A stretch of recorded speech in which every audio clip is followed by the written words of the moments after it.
My sister didn't wait for the candles or the blessing. She stood up at Dad's birthday dinner, lifted her glass, and said she was the only one with bank access loud enough to turn every head sharp enough to slice the room in half. No whisper, no hesitation.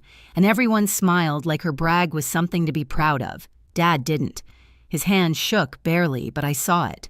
I didn't argue. I didn't correct her. I just held the weight of the bank's earlier call and realized our family was seconds from breaking open. Tell me, what would you have done, May? My name is Rose, and the strange thing about growing up in my family is how easily you can disappear, even while sitting at the same dinner table. Everyone talks, everyone laughs, but somehow your voice slips between the cracks before anyone hears it. That's how it's always been between me and Emily. She fills the room and I steady it. She performs, and I make sure the pieces behind her don't fall apart. People assume I'm quiet because I'm shy.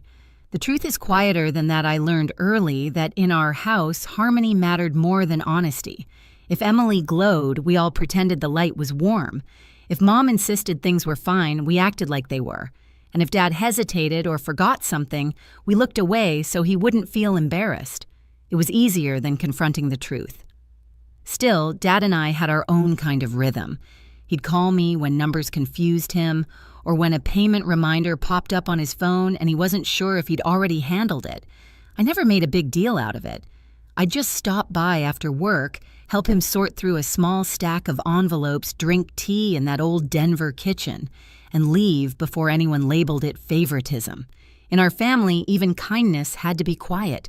But sometime last fall, I began noticing moments when Dad's certainty slipped. Not dramatic episodes, just a pause too long, a forgotten detail he would have nailed before a question repeated shortly after being answered. When I tried mentioning it to Mom, she brushed my hand and said, "He's tired, Rose. Don't start worrying." Emily echoed the same thing. If Emily decided it wasn't a problem, suddenly it wasn't allowed to be. Then the bank called. I was reviewing budgets at the office, surrounded by the familiar hum of printers and low conversations, when a representative asked if I could verify recent activity on Dad's account. At first, I thought it was a routine check. Then she described the withdrawals, several large amounts spaced too close together, and asked whether Dad had approved an additional card request linked to his account. When she told me the request came from someone in the family, I didn't need her to finish the sentence. I asked for time to look into it. She agreed. The call ended, but the weight of it didn't. I planned to speak to Dad privately before his birthday. I rehearsed how I'd bring it up gently without making him feel cornered. I even wrote the questions down, folded them into my planner like a small promise to myself. But life rarely gives you the perfect moment you hope for. His birthday dinner arrived faster than I expected, with candles and laughter and relatives who believed everything was still whole. And Emily, of course it had to be Emily, chose that night to declare exactly how much power she believed she had. Dad's birthday dinner took place at a small restaurant in Denver, the kind with warm lighting and old brick walls that made every celebration feel more intimate than it really was. By the time I arrived, half the family had already gathered coats slung over chairs, silverware clinking, someone asking the waiter about dessert before we'd even ordered entrees. Everything looked perfectly normal, which somehow made the knot in my chest tighten. The bank's call still pulsed behind my ribs, but I tried to shove it aside long enough to let Dad enjoy his evening. He looked good that night. A little tired, yes.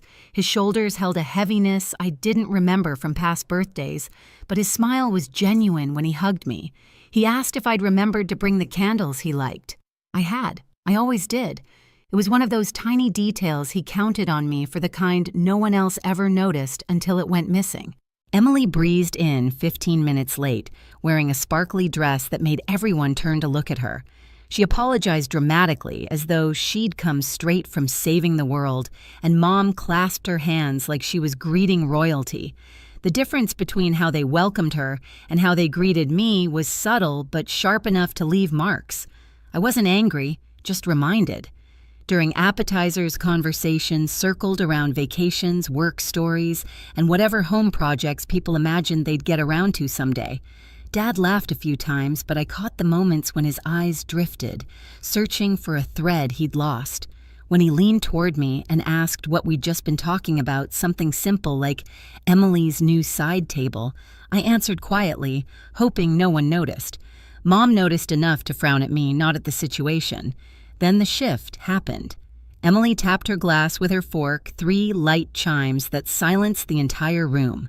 She stood up, smiling like she'd been waiting her whole life for this cue. "I want to make a little toast," she announced, placing a hand on Dad's shoulder as though she'd always been the one carrying him. Dad looked up at her, puzzled but polite. Emily lifted her glass higher. "Most of you know I've been helping Dad with his finances lately." A few relatives nodded. Mom even murmured something appreciative.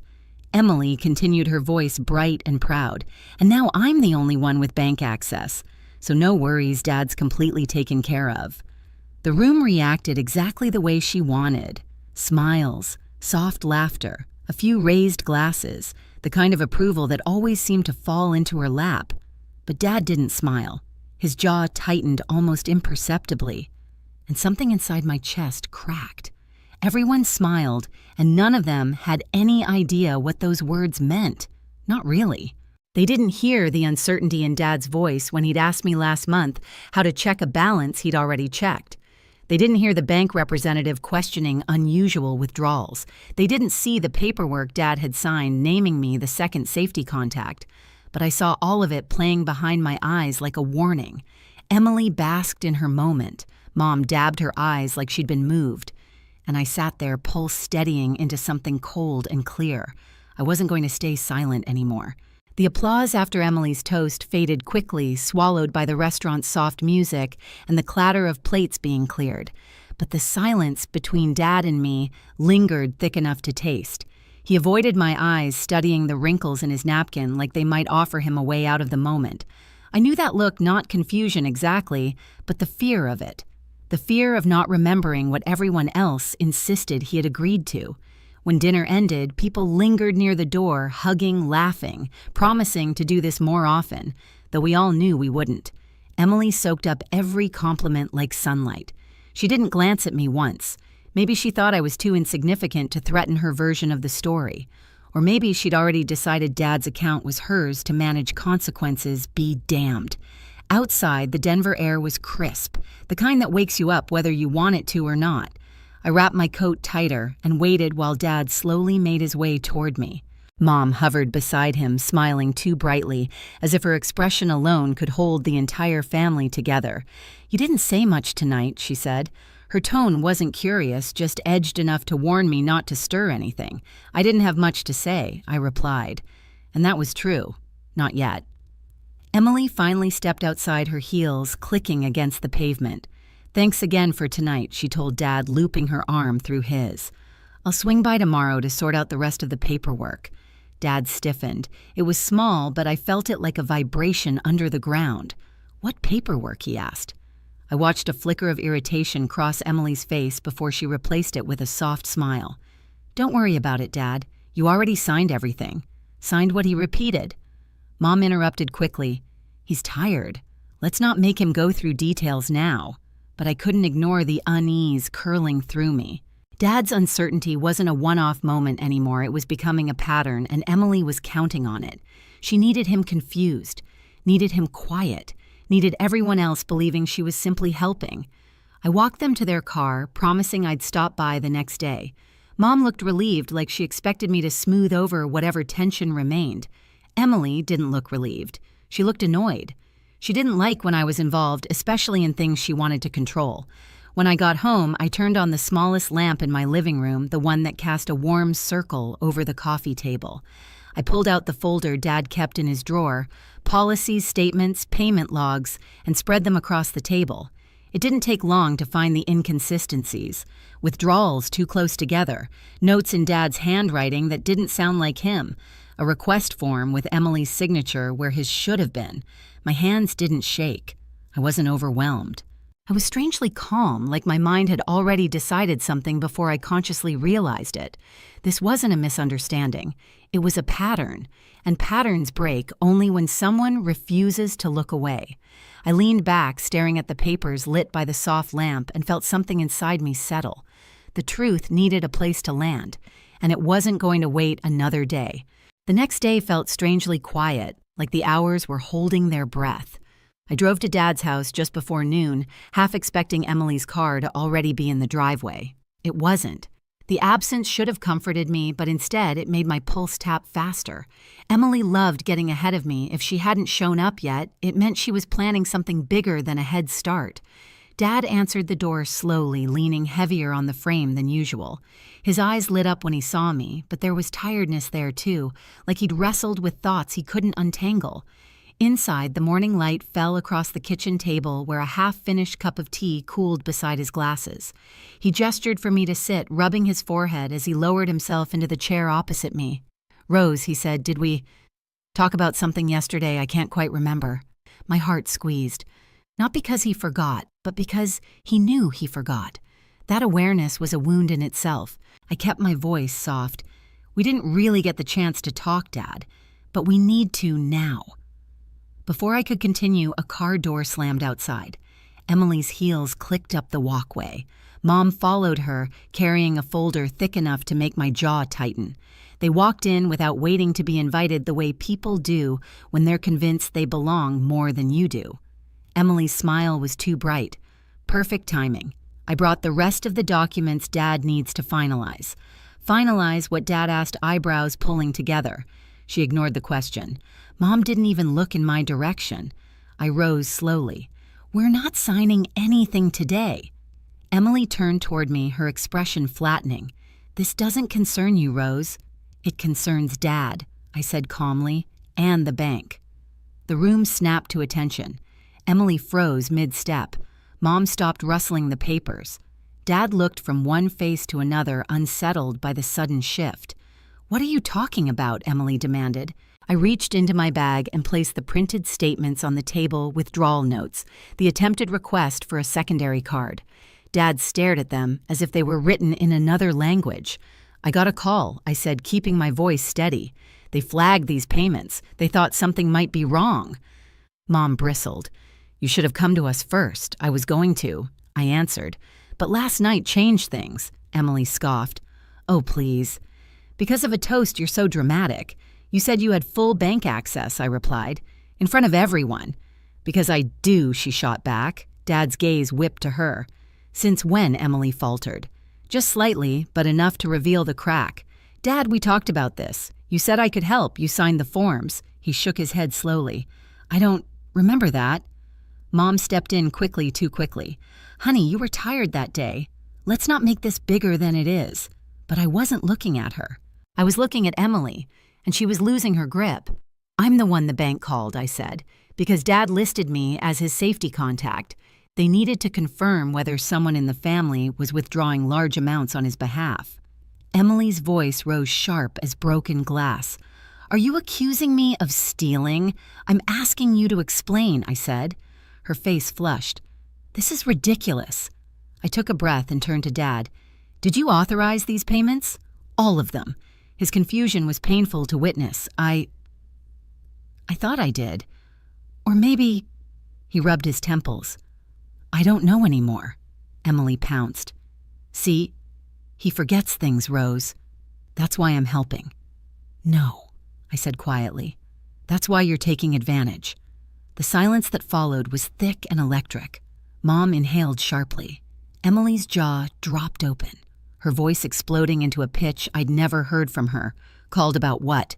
It was the same tone she'd used the night before, but this time there was no audience to charm, just truth, cornering her from all directions. "About irregular activity," I answered. "About a request for a card in your name. About withdrawals Dad didn't confirm." Dad stared at Emily, eyes wide with something close to fear. "Emily, did you do that?" She opened her mouth, closed it, then tried again. "I was just trying to make things easier. You've been overwhelmed." "Mom said I didn't tell you to take money," Mom snapped, but her voice wavered. I lifted the final piece of paper. "This is the request for the additional card. The signature is yours, not Dad's." Emily lunged for the paper. I pulled it back. Dad stood slowly, palms pressing against the table for balance. "Emily, you forged my name." "That's not what happened," she said, voice cracking. I filled it out because you said I didn't say that." He whispered, I wouldn't. His shoulders shook. Not from anger, from the horror of realizing someone he trusted had used his confusion as cover. Emily tried another tactic. Dad, please, I was helping. I've always helped, no? He said, trembling. Rose has always helped. Those words didn't feel victorious. They felt heavy, like grief rearranging its weight. Emily backed away, eyes darting between all of us, searching for the old family choreography that always placed me in the background and her in the spotlight. But the script had changed, and she knew it. Give me your keys, Dad said suddenly. Emily blinked. What, the house keys? And the bank documents? Everything. You can't be serious. But he was. He held out his hand. It shook, but not from hesitation. When she didn't move, he turned to me. Call the bank, Rose. Tell them I want all access revoked except yours, and ask them to investigate the rest. Mom gasped. Emily's face went slate white. You're choosing her over me, she choked out. I'm choosing the truth, Dad said. And the truth is, I don't trust you right now. Emily covered her mouth with her hand, breathing hard. You'll regret this. Dad shook his head. I already regret what I didn't see. She stormed out, slamming the door hard enough to rattle the hinges. For a long moment, no one spoke. Then Dad turned to me, eyes glassy. I'm sorry, Rose. I should have listened. I should have noticed. I took his hand gently. You trusted the wrong person. It happens. What matters is what we do now. He nodded, sinking into his chair. And for the first time in years, the house felt honest. Broken, yes, but honest. The bank moved fast once Dad made the call. By the next morning, they confirmed all access linked to Emily had been revoked. An internal review began, and for the first time in months, Dad looked like he could breathe. The weight pressing on his shoulders eased, replaced by something fragile but real clarity. He asked me to sit with him while he sorted through the remaining paperwork, his hands steadying each time I guided him through a line or reminded him of a detail he'd forgotten. Mom drifted in and out of the room, quieter than usual, her confidence shaken by how quickly the truth had unraveled. She didn't defend Emily anymore. She didn't blame me either. She just seemed smaller, like she finally understood how easily loyalty can blind you. Emily didn't come by the house. She sent one short message to Dad, nothing angry, nothing apologetic, just a clipped line saying she needed space. He read it twice, folded the phone face down and whispered, "Space is good." In the quiet that followed, I felt something shift. Not triumph, not revenge, just the steady thrum of a family beginning to rebuild on ground that no longer tilted beneath our feet. In the weeks that followed, Dad and I settled into a new rhythm, slower, gentler, honest in a way our family hadn't been in years. We didn't talk much about what happened with Emily. Some wounds don't need retelling to be understood. But he trusted me fully now, and that trust felt like the beginning of something steadier than forgiveness. If you've ever had to protect someone you love from the people closest to them, tell me your story in the comments. And stay with me, there are more stories coming.